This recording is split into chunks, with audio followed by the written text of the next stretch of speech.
All right. We should be live. I don't Let's, see this stream hasn't changed. has it not changed still? No. Oh, let's see. Concurrent. Oh, we've got 4 views. Oh wait, I can see. You can see now. Okay, now we're live. All right. Hello, everyone. Anyone who might be watching. I'm Colin. I'm, as you can see, the chief of bothering. Basically, I just keep everyone on track. Um, that's kind of my job. I ping people, I email people, I make sure everyone's doing what they need to do. And sitting in the room behind me is Camri. Yeah, I think I have an extreme lag. You do, yeah. There's gonna be a delay. There's like a Yeah, 30 no, I second mean delay. I'm talking like a 5-minute delay. 15 to 60 second delay. You're just gonna have to deal with it. That's crazy. Well, we're live. But I don't know how to like talk with that much of a delay. Let's figure it out. That's just natural. That's just how it works.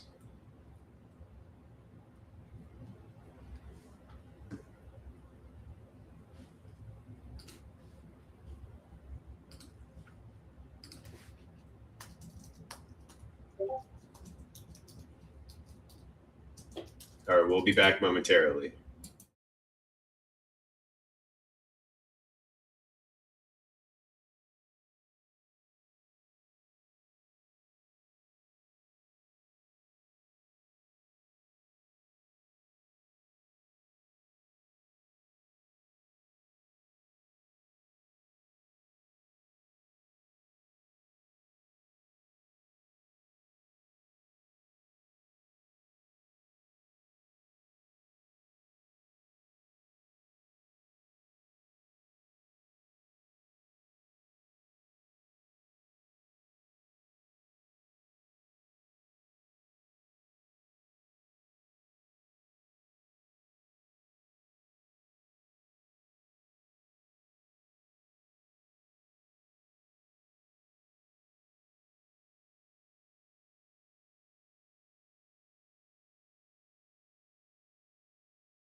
All right, that should be better. Camri might not be a robot anymore.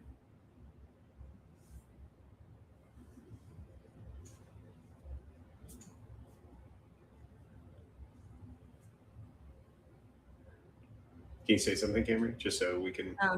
The stream hasn't started. It's just there's a 15-second delay every time, no matter what.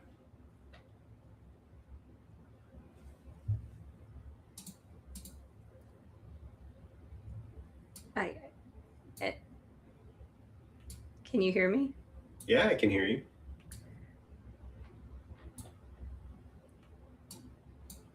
Are you watching the stream?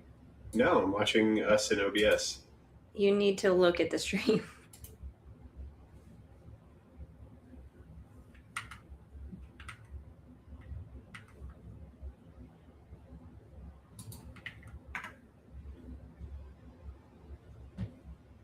Yeah, you're fine on the stream. Okay, like here, listen to me talking.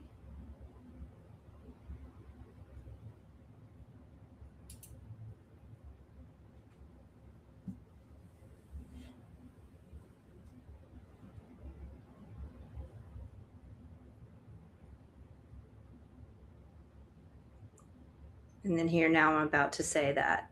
That's how long. That's just a regular delay. That's what it is for me too. You just can't watch the stream as your marker of like what's happening. We won't be able to have.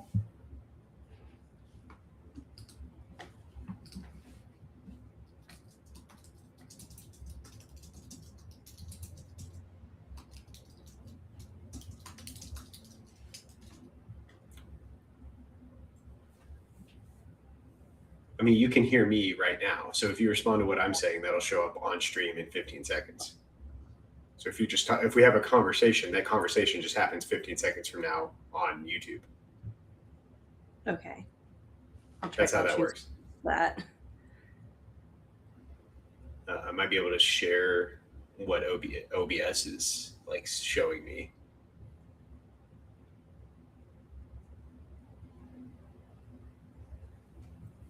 But yeah, if you just respond to me, it'll happen naturally in YouTube. Yeah, Nathan confirmed that. So yeah, you can't look at the YouTube to be a marker of like what's happening.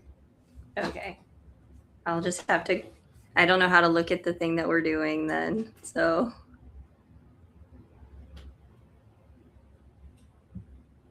Okay, Nathan, do you know if there's a way for me to just share here, hold on. I got you, Camri. Actually, hold on.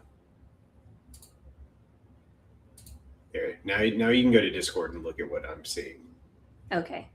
And that should be no delay. Okay. First time doing this, everyone. Sorry about that. Yeah. If anybody's watching, If we have 9 people watching, which is funny. Okay. Well, hello. You can do the intro again, Collin. Okay. Hello, everyone. I'm Collin. I'm the Chief of Bothering. My role here at Luminous is pretty varied. It's all over the place. I'm the Chief of Bothering because it's kind of my job to ping people when something needs to get done, keep things on track. I'm usually the point of contact between us and anyone out there. Stores, manufacturers, artists, things like that. I also do card design, help with visual design, help with art direction, kind of just do a little bit of everything. And sitting behind me is Camri in the room behind me. We're married. Yeah. Hello, I'm Camri. I put head of aesthetics because if something needs to be designed visually, then I do it for Luminous. So that goes everywhere from our cards themselves to the packaging, our website, our upcoming Kickstarter launch, our con booth, printed materials, everything is what I work on. Sweet. Yeah. So for our inaugural stream, we're going to try to do this every Monday. For our inaugural stream, we wanted to kind of talk about how we got where we were with the visual designs of Luminous. It's usually one of the first things that people notice is like how good the cards look, how good the booth looks, everything like that, in a large part due to Camri. So I want to give her a little time to, show off why we got where we are, how we got there, things like that. And I think we're going to start with that. So it's going to be hard for you to read, Camry, but that is the first image you wanted us to share. Yeah. So if everyone can see this, this is something that I put in our brand guide for Luminous, and it's really the very first thing that I created, which was just writing out, what is our world and what does it mean to build within our world. So, generally what this is a guiding kind of light for myself and anyone who designs or creates within Luminous visually. It does have a little bit of lore written by Corey about, the setting. And then, below it's just a little bit of information about, what it's important to remember, that the world isn't like our own, that there may be familiar styles and concepts to our own past and present, but nothing should be directly related to people or places from the real world.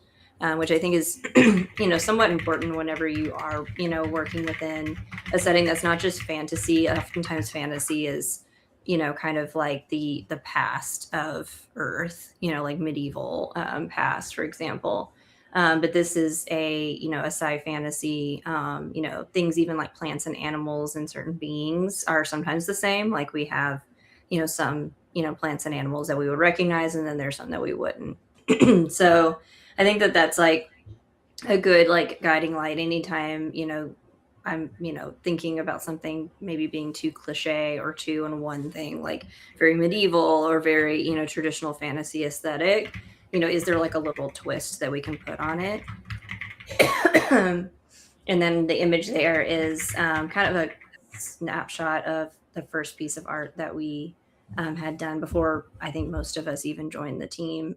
It's the dragonfly. And that was like some, really the only thing I had to go off of whenever we joined the team is something that Collin had, other than his own stories. Collin Bevis, the creator of Luminous. And that was really inspiring to me. A lot of y'all will have seen this. It's actually on our card back.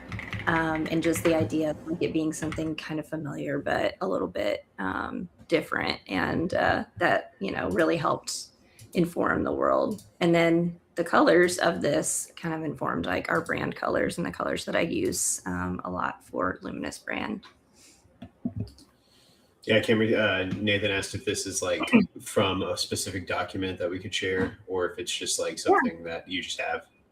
Yeah, so I have a Luminous brand guide that is pretty public. It doesn't include anything that's like private, or I have like private pages of it, but it is something that I share with, people as kind of like a media item. So yeah, I can definitely share some of these pages, but most of them we'll be kind of looking at here.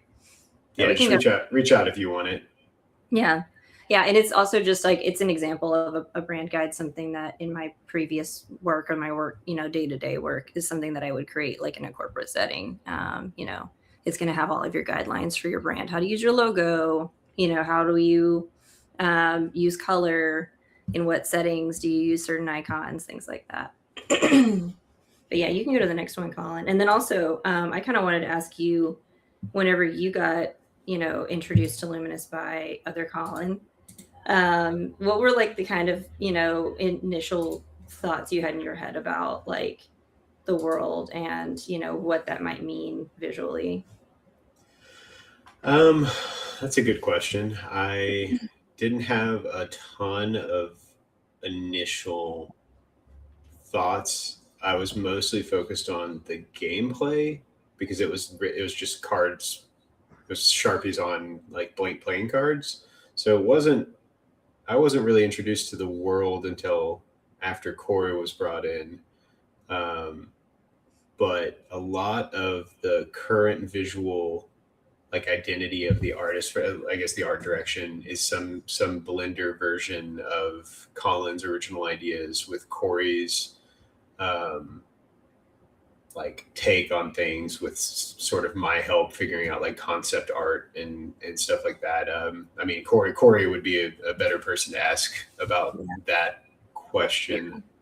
Yeah, maybe on a future stream, Corey and I can talk about like how we picture, because sometimes he and I are like on the same page, and then sometimes he's like, no, actually, I think it's more like this, which is always like interesting like conversation to have. Like especially if I'm like picking color like themes for a particular faction that in the future, like us kind of like negotiating, like, what does that mean about the faction itself and the art that we get done for it?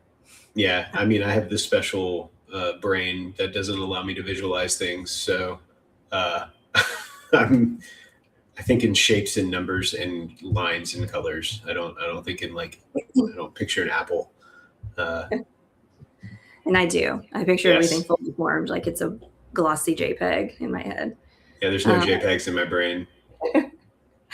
yeah, I don't know, Colin, you're already showing the logo options there, sort of a grid of 4 Luminouses. Yeah, that's what's next, right? Yeah. So yeah, these were the 4 sort of concepts for the logo.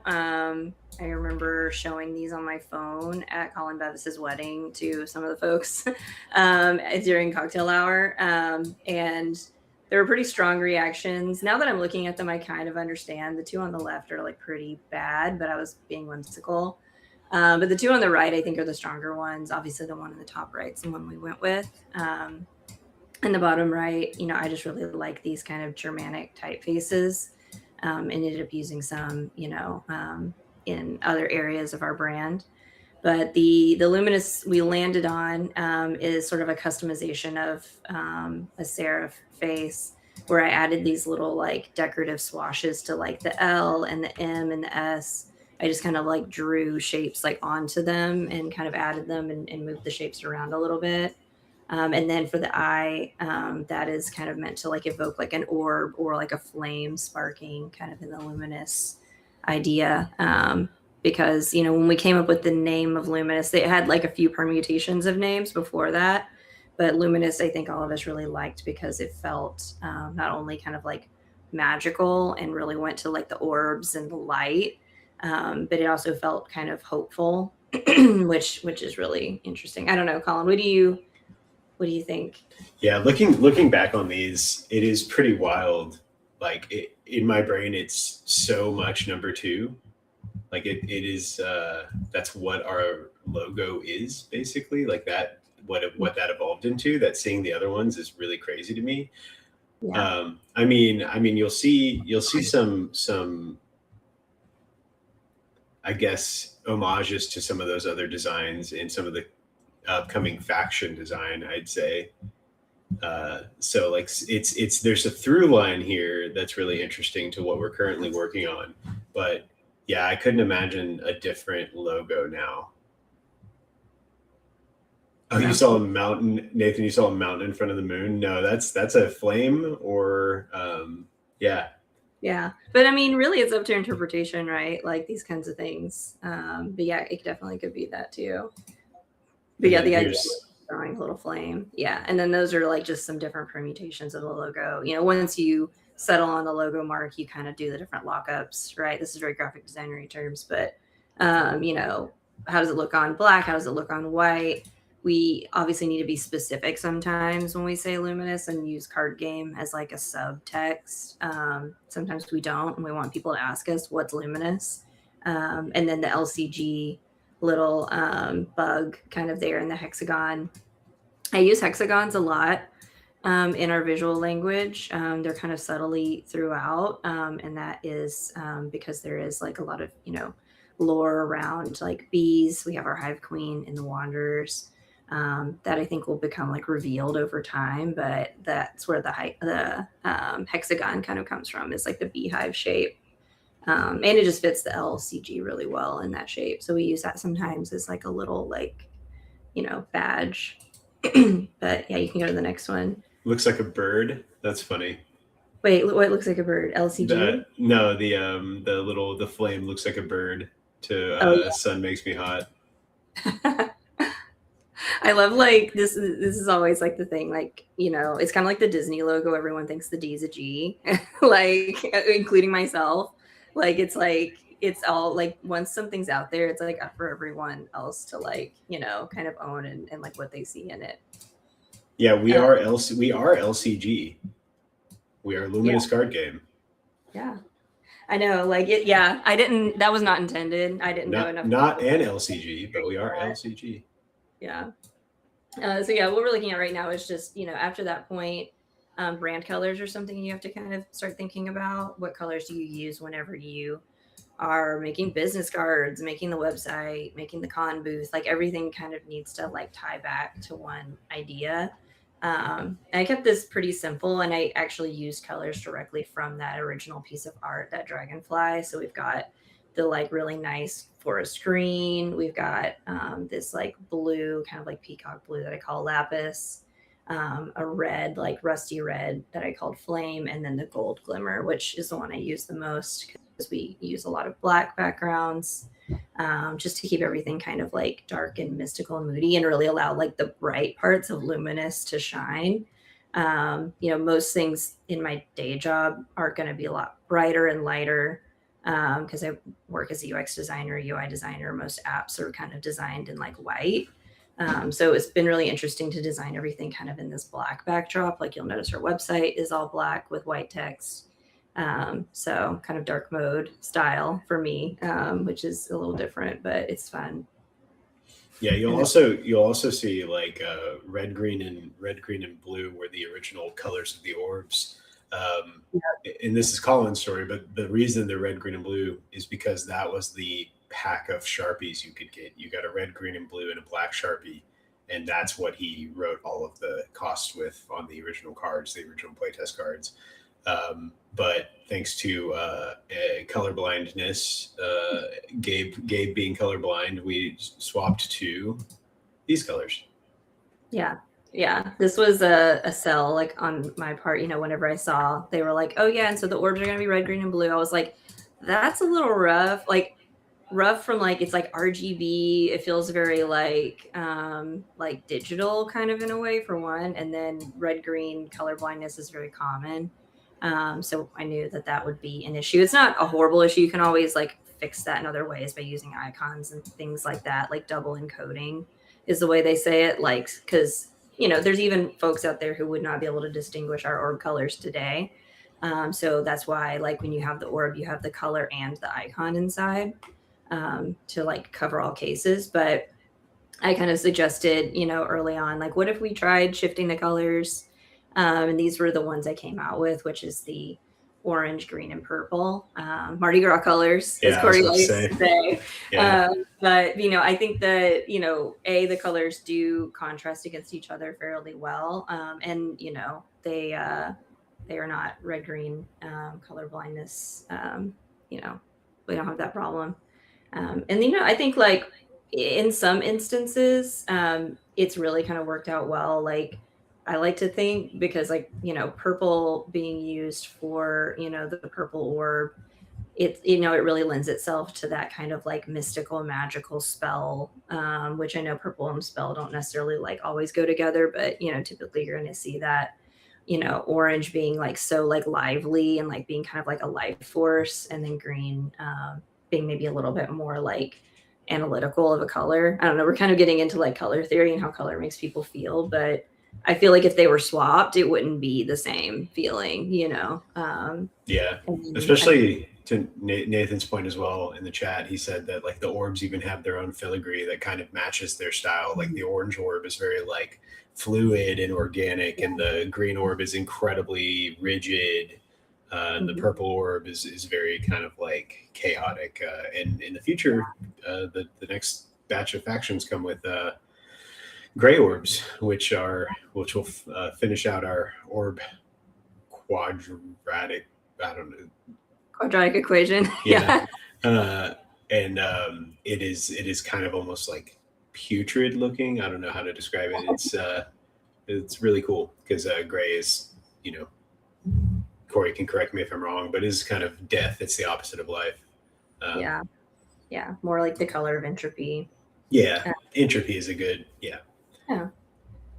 So yeah, this is I have a lot of pages like this for all factions, but this is the one for the Wanderers, which we're all familiar with. But yeah, this is the sort of brand guide for the Wanderers. The colors that we use, the logo for the Wanderers faction, or I guess factionless, core set, and some art. And then from there, I kind of extrapolated like a whole color story, which you'll notice is actually our brand colors. that was on purpose. We will be releasing the more cards in the Wanderers over time. So treating that like our core set and actually having that be Luminous brand rather than having its own brand. Like each faction that we'll come out with that's a true faction actually has like its own kind of brand identity. It'll have its own, little like logo and color scheme and feel. And so the Wanderers kind of felt like it needed to be like actually Luminous branded, so that it's always kind of returning back to that. And so, you'll see a lot of those colors being used in the frame, and even in some of the artwork. But the other thing with the Wanderers is that the theme is sort of exploration. When we decided to make this core, factionless set first before we did anything else, I was talking to Corey and to, the Collins and like everyone on the team about like, so like what makes these people a set? Like they're all kind of from all over the place.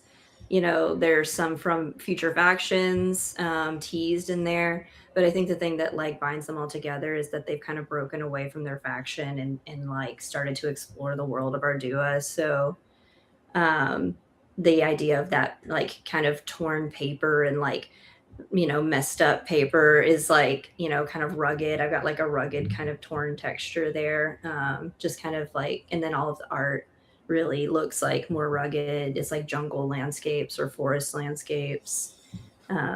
Yeah, I know one of the through lines with the art direction specifically was that jungle theme, kind of like late 19th century, early 20th century, kind of like Teddy Roosevelt style, like frontiersman kind of vibe, but with the sci-fantasy twist. I know that was like a pretty common theme. You'll see it a lot on the garb of the Wanderers. I think like Chartered Expeditioner, Scar City General. Some of the clothing that they're wearing was inspired by that like 19th century, 20th century, like frontiersman kind of vibe. Maybe not the best like in the world for what they were doing, but it's a cool aesthetic. Yeah. Uh, And that's definitely what we got, some of the colors. And then these slides are actually also from new the oldest art we have, but new art to people because these aren't Wanderer cards.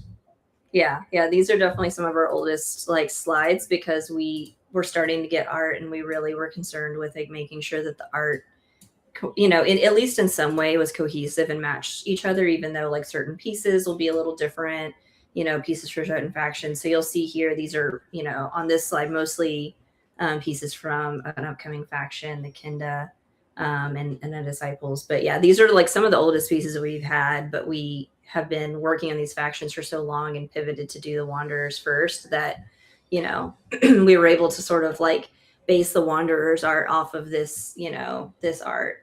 So yeah, it's exciting. You get to use these.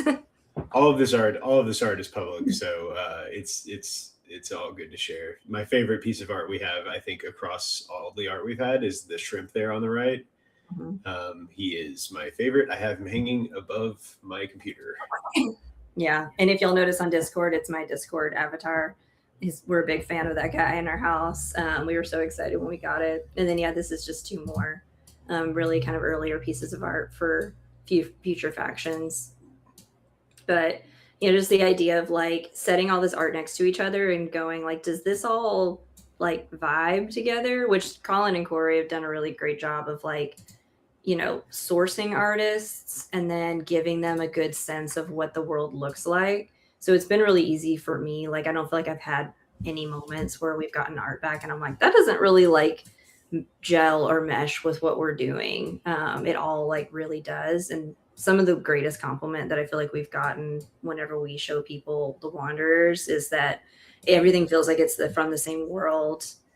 That it feels very intentional, which that's all down to Collin and Corey for sure. Made my job easy because the art's really the star of the show. Everything I do just kind of props that up. Yeah, I mean, I'll take some amount of credit for it, but Corey's art creates are continually improving.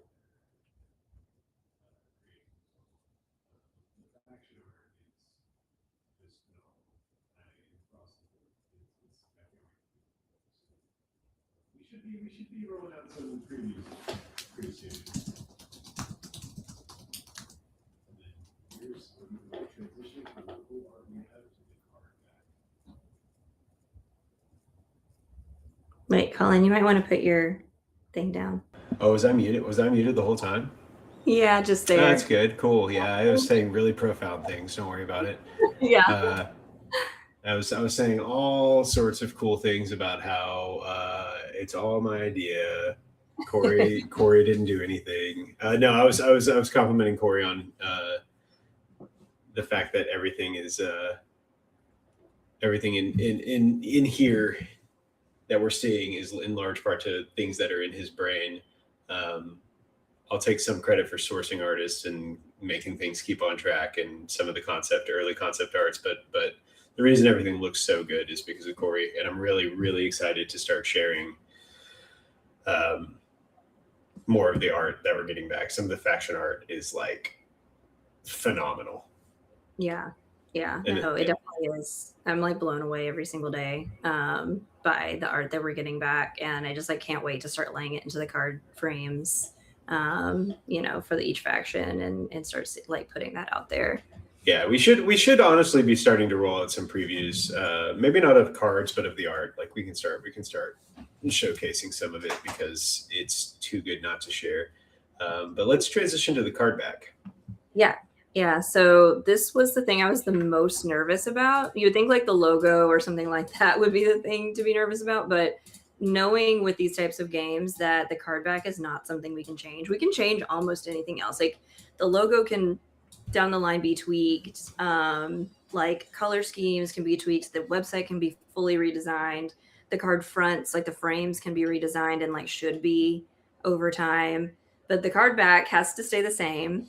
And it had to be done in a relatively short amount of time to meet our print deadline for the Wanderers. So I basically panicked over this and did a big Pinterest board where I just threw a whole bunch of ideas at it. I try to really hone in on this like kind of classic playing card style back. I really like the symmetry of playing cards, and then also pulling in some like sort of whimsical elements, fantasy elements. So you can kind of see here the things that are on my board. I also like the kind of like celestial vibe that some of these have. So yeah, and I knew that I really liked, again, that very, very first piece of art that any of us saw, which was the dragonfly. It didn't work just as itself for the card back. Honestly, I was like, let's just use this. But what we knew we needed was to have the name, and the name didn't fit well anywhere in that art. There was really no place for like the nameplate to be, that it wasn't like running into the art and being kind of messy. And then two, we had like a sort of a different view of what the luminous bloom would look like than that original piece of art had. We knew we wanted it to be a little bit more iridescent and glowing. So that kind of meant that I needed to adjust. So what I did was I took that original piece of art in, and then I sort of like simplified it and painted over it, and then also illustrated a luminous bloom for the dragonfly to be kind of like dipping into and kind of gathering like power from. And then the outer part, thinking back to like some of those traditional playing card styles in like more kind of traditional Gothic fantasy styles too. We've got the three orbs here in the sort of triangle shape that sort of mirrors the triangle shape that the dragonfly makes. And then just kind of like it against like a sunset sky. So yeah, that was kind of the idea behind the card back, is like really harkening back to that original piece of art that was really inspiring, but then like simplifying it for print, the small size. And then, yeah, I mean, I'm generally happy with how it turned out. I still like sometimes freak out and I'm like, what if I hate it in 10 years? But I think it's true of all of these card games that have to have their card back be the same because of, competitive play reasons. That everyone probably hates their card back in 10 years. So I decided I would do my best. And I really do like it. I think it, turned out really lovely. And I love the dragonfly. We've like since made like some merch with it. We have t-shirts and pins, and people are always very drawn in by that piece of art. So I feel like it was a good choice to use. I feel like it's really unique in the space. We still need to name him. He does need a name. Yeah, I just call him like the dragonfly. But yeah, Maybe that's a fun poll on Discord. Do you have the original piece of art handy so I can? We've been referencing it a lot. Yeah. I think, or even the early prototype card backs would be fun to show. I think. Yeah. Maybe even some of the early like frame designs that we had. If you have those handy, that's kind of fun. So yeah, what we ended up with the Wanderers was I think version 4 of the frames. Yeah. Let me see. Like we had some original prints done for Gen Con 2024 when we were in the playtest hall, and those there was actually the Kenda and the Disciple.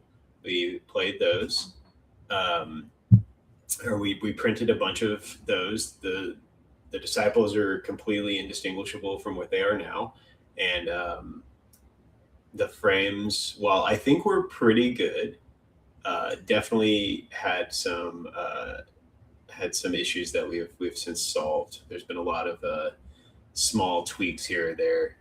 I did like the card backs, but like Camri was saying, they were kind of hard for print. They were kind of busy. They weren't very good print files. A lot of the detail would get lost.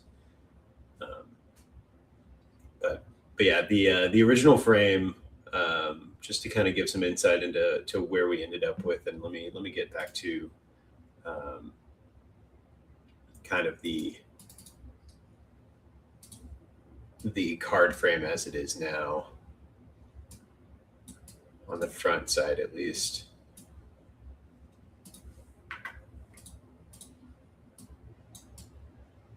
Just going to do kind of a big version here. So you can see on Ashenal here, the orbs have a number next to them. In the original kind of every iteration of the factions of the cards, we had where each orb was a distinct icon. So if it cost 2 purple, it would have 2 purple symbols.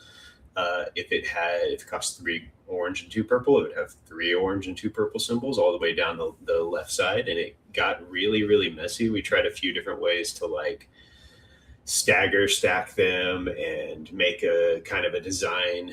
We originally had it kind of like a vine weaving between the orbs to kind of help it visually stand out. We had the left side of the frame had like an entire like part of the frame that was kind of had sockets in it that the orbs would go into. So we did a lot of iterations on that, but I think what we came down to was like, A, it was hard to read at a glance, and B, thank you, Mr. Vance, and B,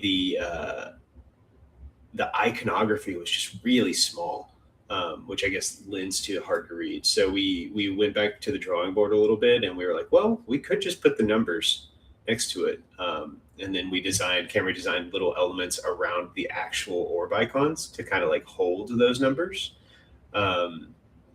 And that makes it so that the maximum number of orbs you can have on a card is 6 in the Wanderers and will be 8 moving forward. Orange, purple, green, gray, open orb check, orange, purple, green, gray. So will we have anything that costs 8? Probably not. I'm not going to make any promises. Eventually we might, but yeah. So that was a fun kind of challenge that I think came up with a really good solution for. Yeah, I dropped you a bunch of screenshots. The original piece of art, and then some card backs and card fronts from our original prototypes, which they've definitely improved, I will say. I'll have to like find pictures.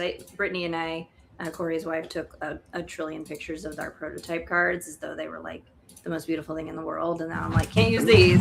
I might actually have some in my desk right here in front of me if I can go digging. Yeah, I do actually. That's funny. I mean, this is going to be kind of janky, but let's see here. So that's the playtest. That's the original printing, and then you can see we've got like scrap golem and the orb iconography. Oh no, that's just not going to work. But yeah, we basically printed out a bunch of the playtest cards. Oh, there are even older ones. Okay, so we've got the yellow ones, and then we've got the black card back ones. These were the actual playtest cards from Gen Con. There's like, I don't know, like 50 of these. But like the frames are like have this wood texture and like, yeah. Yeah, if that's something people would be interested in. Oh, and then these got all messed up in the print. Yeah, I mean, these are not going to be super visible, but yeah, that's just in my desk. Okay, let me try to get the some of those images you shared. Yeah, here we go. Yeah, so that's that original piece of art that we kind of based the card back from. So you can see it looks pretty much the same. It's just some things that we couldn't just use it directly. No good place to put the word Luminous, and we did want the name of the game on the back. And then the Luminous Bloom doesn't really look like that. So Colin's about to show an attempt, like sort of a mock-up attempt that I did to try to like rectify that, idea. Me just sort of like mocking up ideas, but I didn't like that as much. And then, yeah, this is one of those, or whenever you switch to it, Colin, this is one of those older frames that he was showing from his desk. This was a green orb original frame design, which I mean, like, they're not terrible. It's just like, I really like where we landed, at the end of the day. And then, yeah, here's the last thing is this kind of, we had this weird, I mean, I actually think it's a really cool design where like the left side of the frame, it like kind of makes an S shape or a little 5 shape where like the text box kind of like does this interesting like full art kind of thing where it moves off the left side of the frame and the right side. I don't know. I think it's really interesting. It's very visually like cool, but it doesn't. I think our biggest issue with it was like the art just got swallowed alive. Mm-hmm.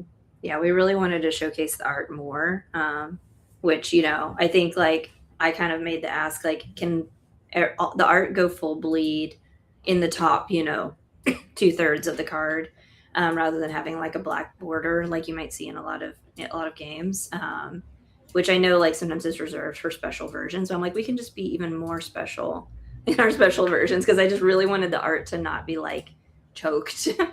I wanted it to look really nice. Yeah, let me here. You keep talking. I'm gonna try to do something fun on OBS and see if this works.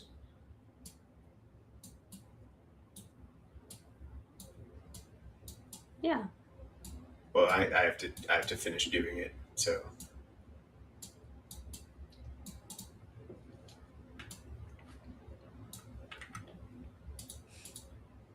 Yeah, we really did try to kind of make this card frame work though, because we did really like this like layout idea. And I mean we kept the layout pretty much the same. Some things that we actually really like settled on was the placement of the orbs.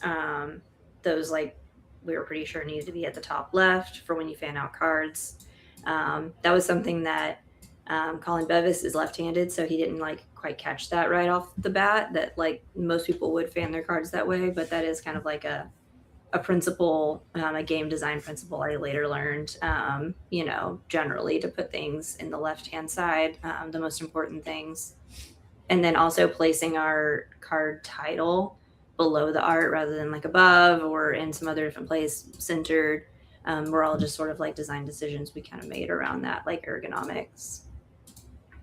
Yeah, so this is kind of like an example of like where it started. Like that original piece of art we got was amazing. It's the very first piece of art that Colin ever got, and it is just really good.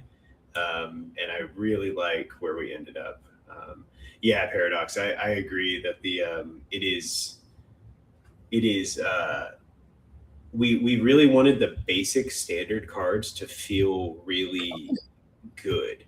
Like, we wanted the game to look great on its own, but to have the cosmetics, which we're coming out with later in the year, to like really up level all of that. So the foil versions are going to, be that standard frame, and those are going to be super special and cool. But we're also going to have a bunch of alternate frames, alternate arts. The actual kind of full arts, we're calling them ghost frames internally. Those are going to be stunning. We've since asked most of the artists to do full art composition, so that like their art takes up the full card, so that when we do eventually do a full art for them, we have all of that available. It's looking pretty good. And this is the last kind of bit we have, Camri, right? Yeah. I just took some screenshots of my like Pinterest board around like card frame design itself. So yeah, I just like kind of have this like Pinterest board called Cool Cards, and I just pin any kind of game. It doesn't even have to be a game similar to ours, just any game that has cards, just to try to get ideas, especially because we will be like changing the frames up faction to faction. Everything will stay in the same place, but we are stylistically changing things up.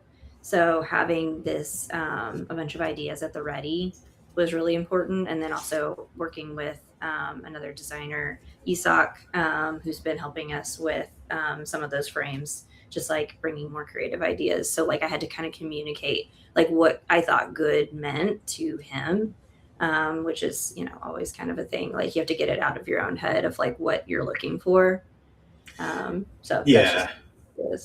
I think we kind of came up with, and you'll see this a lot in a lot of modern card games, is this kind of basic structure of what the UI of it is, basically, where it's cost in top left, most important information middle center.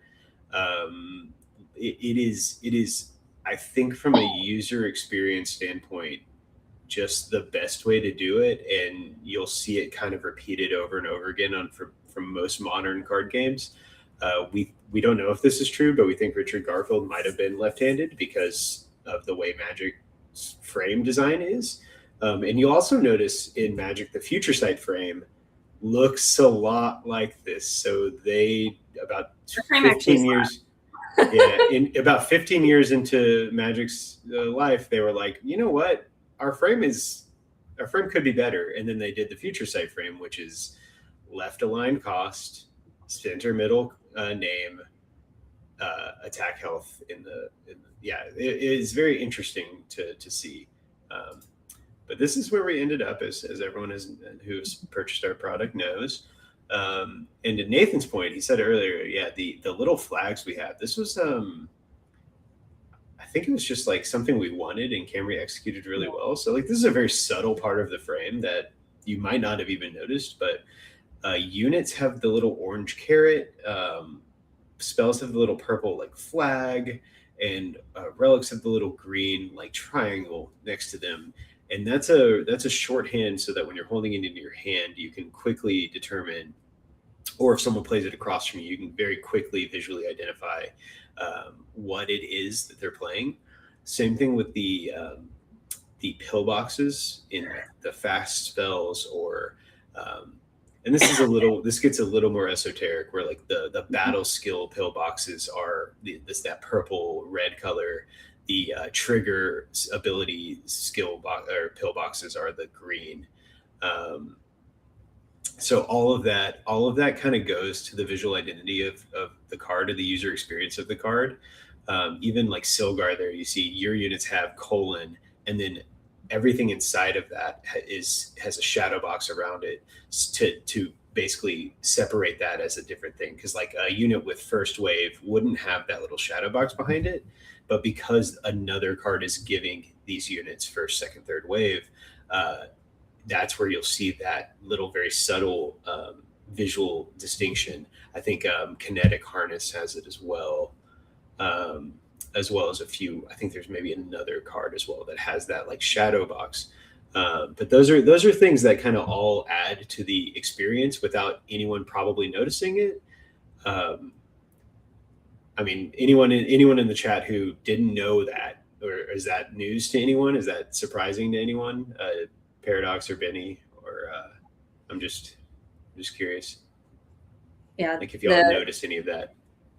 the guys kept hitting me with new things, and when we were kind of getting down to the wire on a lot of this, like I'm plugging in the text on the cards, we're making small tweaks, and then it would be like, okay, so we need some way for like the battle skills to like kind of stand out, we need some way for like to show that like all of these things are kind of contained and like they act on like another card. So yeah, those were all kind of like my attempts at doing that.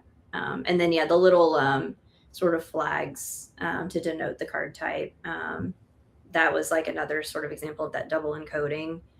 You could just have the word unit relic spell, which would probably work. And then maybe you could have like a color. Originally, we had sort of a color around the text box, but obviously the color is not telling you a lot if you can't see color well. So, and then also too, when you're fanning the cards, you might not be able to see much of that. So you really want that at a glance, a few pieces of information need to be imparted to you really quickly when you're playing. It's like the cost, you need to be able to see those orbs really clearly fast. You need to be able to see what card type it is, so like under what context you're playing it. So like those are like the things that you want to be able to like see first and really kind of like grab onto, even if you haven't like read the card fully yet. Oh yeah, Nathan, the attack and health symbol being like a spear and a shield is very subtle, but it is something when you notice it, it's there. Also, yeah, Paradox, the icon, the unique icon is in the top right. That's the gold symbol is in the top right. So that's another very subtle nod. Camry's design in general is very subtle, but it's really, I think, elegant as well. The health on the favored is different. Durability is a different icon. They all have the same visual identity. I mean, I don't think anyone would be mad if we showed off what the disciple frame looks like tonight. Yeah. Do you have it? I think we can. Do you have it handy? Yeah. All right. Let's give everyone a little sneak peek of the disciple frame. The basic standard frame for the disciples. Yeah, let me grab it. Basic frame. I'm just gonna like pull a screenshot.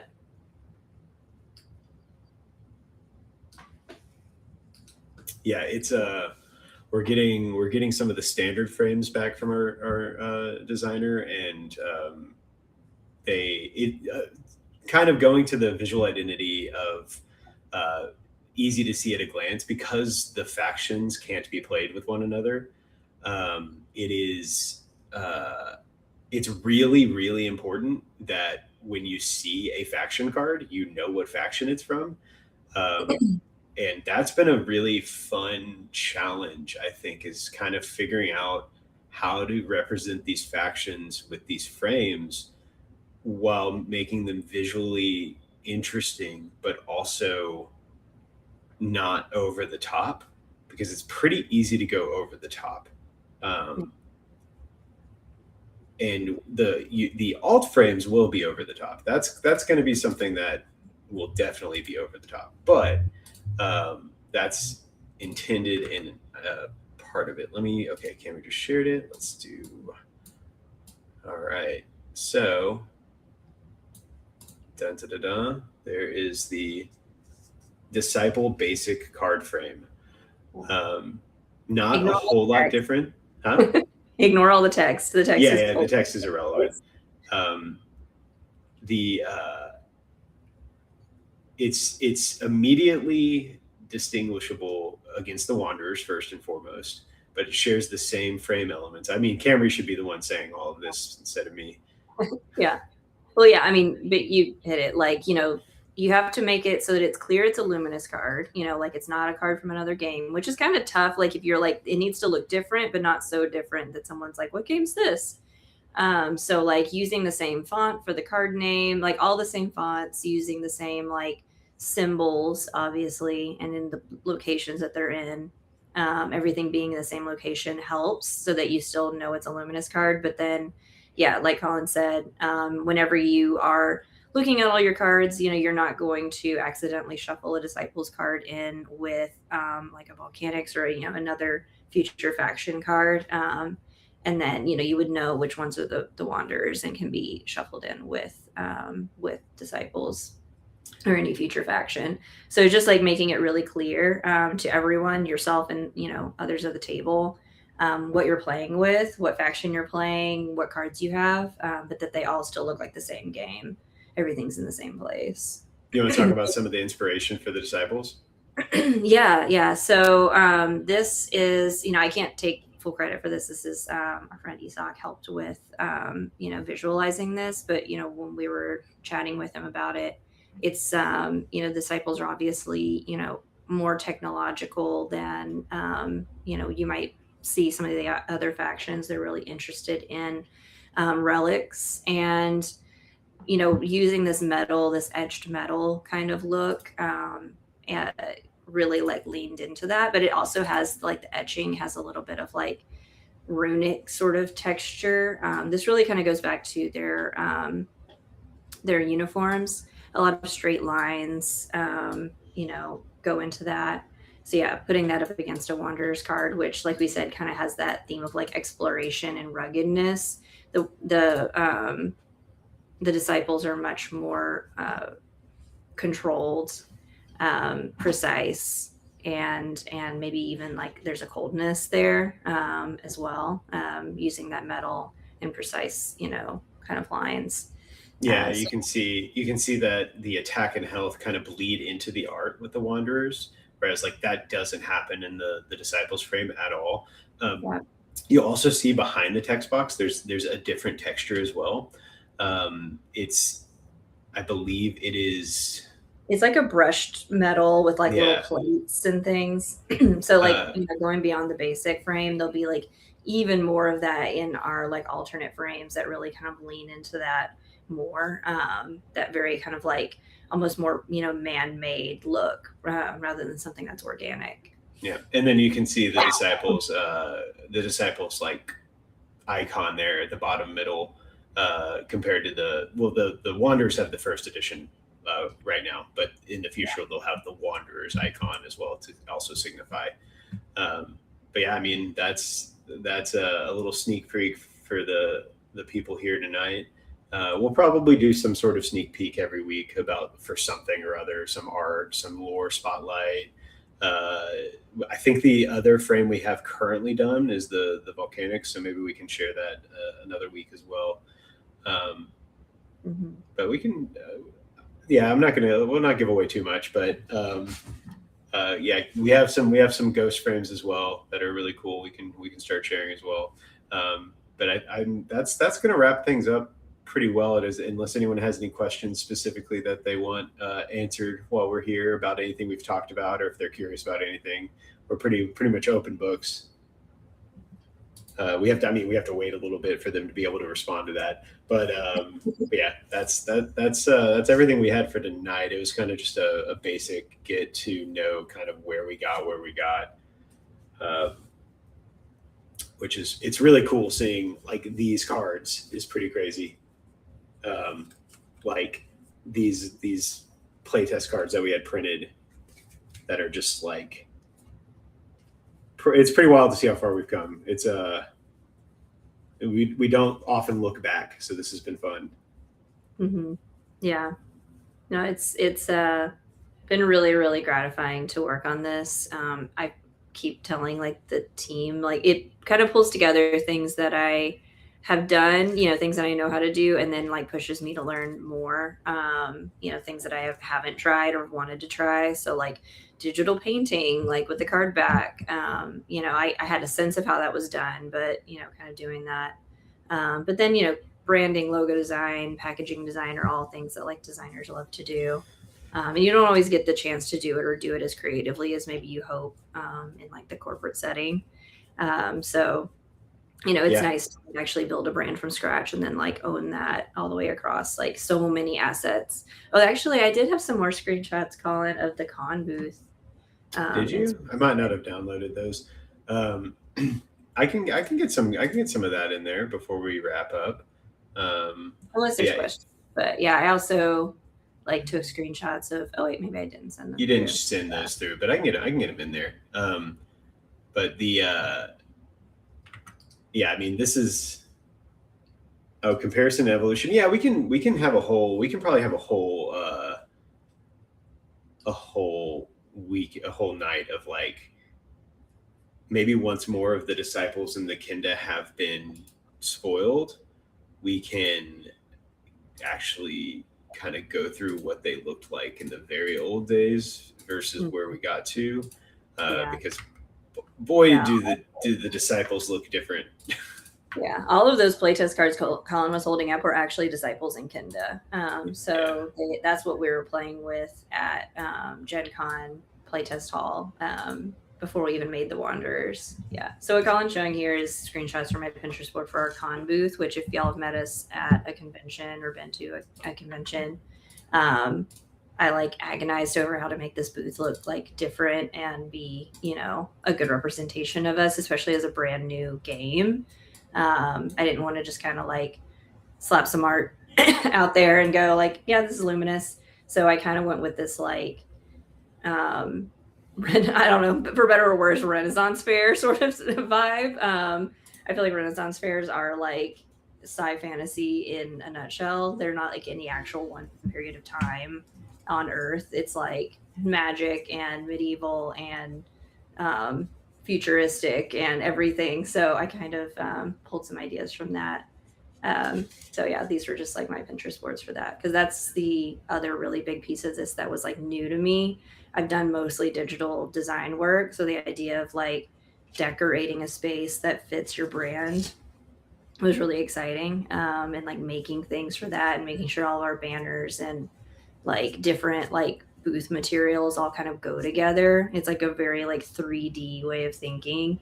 And every time we show up at a con and the layout's a little bit different, I have a moment where I spiral and then I come back. She's very reasonable. She's very, very reasonable about it. Don't listen to her. I wanted to rip our banner in half because of how it has no fault of anyone's. Just a nightmare to make four corners taut and make it centered in exactly where we want it to be, but we'll get better. Yeah, we'll only get better. Yeah, Nathan, scrap. I have an OG scrap here. What does it do? Nothing. It's a relic. This is before relics had durability. Like none of these. Yeah. Oh, we've got a relic unit here. That's a fun one. Y'all might recognize Ancient Servant there. That's one of the earliest pieces of art we had, but we turned him. Anyway, we're kind of rambling now, but yeah, unless anyone has specific questions, we'll be back next Monday with another two people yapping about something else. We can maybe start polling people in the Discord to figure out what's the most interesting. I think having Corey on to talk about the lore would be really, really interesting. I think that's not something that has been highlighted, fully adequately yet.